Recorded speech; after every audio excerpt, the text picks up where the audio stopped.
کی واجب الاحترام سامعین و حاضرین حضرات، اللہ کریم کا لاکھ لاکھ احسان ہے کہ خالق کائنات نے ہمیں نماز ظہر باجماعت ادا کرنے کی سعادت و توفیق عطا فرمائی۔ احباب ذی وقار،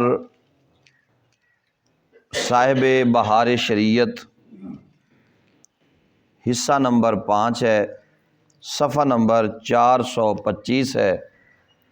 حدیث پاک نقل کرتے ہیں ابن خزیمہ اور ابن حبان اپنی صحیح میں ابو امامہ بہلی سے مروی ہیں، کہتے ہیں کہ میں نے رسول اللہ صلی اللہ تعالی علیہ وآلہ وسلم کو فرماتے ہوئے سنا کہ میں سو رہا تھا، دو شخص حاضر ہوئے اور میرا بازو پکڑ کر ایک پہاڑ کے پاس لے گئے اور مجھ سے کہا چڑھیے۔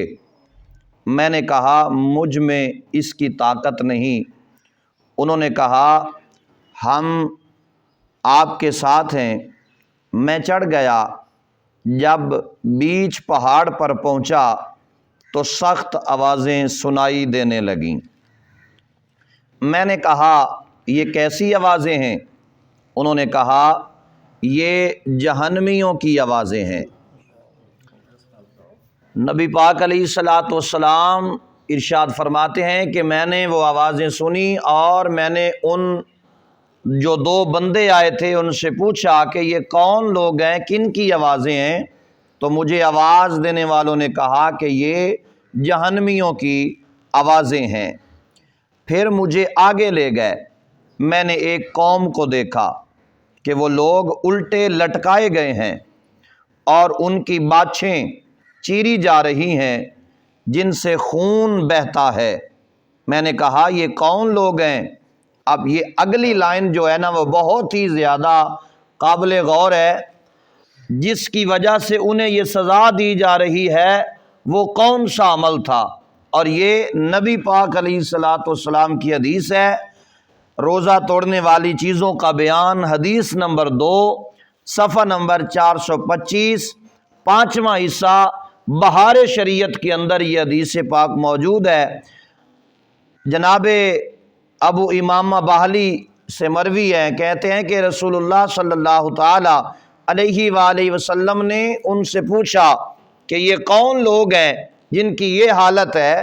تو انہوں نے کہا کہ یہ وہ لوگ ہیں کہ وقت سے پہلے روزہ افطار کر دیا کرتے تھے۔ وقت سے پہلے روزہ افطار کر دیا کرتے تھے۔ اگر وقت سے پہلے روزہ افطار کرنے والوں کو یہ سزا ہے تو جو سرے سے رکھتا ہی نہیں ہے، جس نے روزہ رکھا ہی نہیں ہے، اس کی حالت کیا ہوگی؟ اس پر بھی میں حدیث مبارکہ عرض کر دیتا ہوں۔ یہ حدیث پاک اس عنوان کی پہلی حدیث ہے، حدیث نمبر 1 ہے، اور بخاری و احمد و ابو داؤد اور ترمذی، ابن ماجہ، دارمی میں حضرت ابو ہریرہ رضی اللہ تعالیٰ عنہ ان سے یہ حدیث پاک مروی ہے۔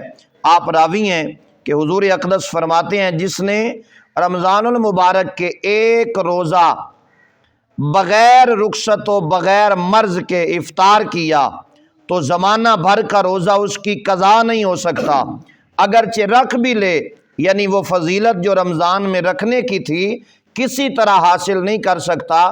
تو جب روزہ رکھنے میں یہ سخت وعید ہے، رکھ کر توڑ دینا تو اس سے بھی زیادہ سخت ہے۔ اور جس نے روزہ رکھا اس نے چند لمحات پہلے افطار کر لیا تو اس کو یہ سزا ہے۔ تو جس نے جان بوجھ کر روزہ چھوڑ دیا پھر رکھا ہی نہیں، قیامت کے دن جب روزہ نہ رکھنے کا اس سے حساب و کتاب لیا جائے گا تو بتائیے ہم حساب دے پائیں گے؟ اس لیے بہتر ہے آج جو مالک نے ہمیں وقت دیا ہے، جو مہلت دی ہے، اسے غنیمت جانیں، اور پابندی کے ساتھ ہم روزے رکھیں، خشوع و خضوع کے ساتھ روزے رکھیں، اور وہ مسائل جن کا ہمیں علم نہیں ہے، ہمیں پتہ نہیں ہے، ہم ان کو سیکھنے کی کوشش کریں، تاکہ جب ہم اپنی قبر میں جائیں تو کچھ نہ کچھ ہمارے نامہ اعمال میں ایسا ہو کہ جن کی برکت سے اللہ تبارک و تعالی ہم پر اپنا فضل و کرم فرما دے اور بروز محشر ہم رسول پاک کی بارگاہ میں کھڑے ہونے کے قابل ہو جائیں۔ تو محترم حضرات، ساتھ وہ چیزیں جن سے روزہ ٹوٹ جاتا ہے ان میں سے ایک مسئلہ یہ ہے کہ اگر آپ نے صبح کو روزہ رکھا ہے اور پھر دن کو آپ نے کھا پی لیا تو روزہ آپ کا ٹوٹ جائے گا۔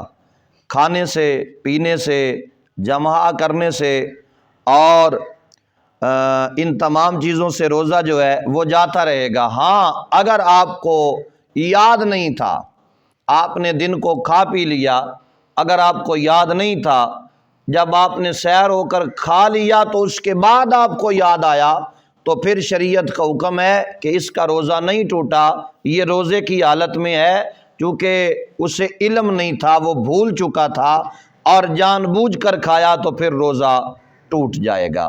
اللہ تبارک و تعالی ہم سب کو عمل کرنے کی توفیق عطا فرمائے، آمین بجاہ النبی الامین۔ بسم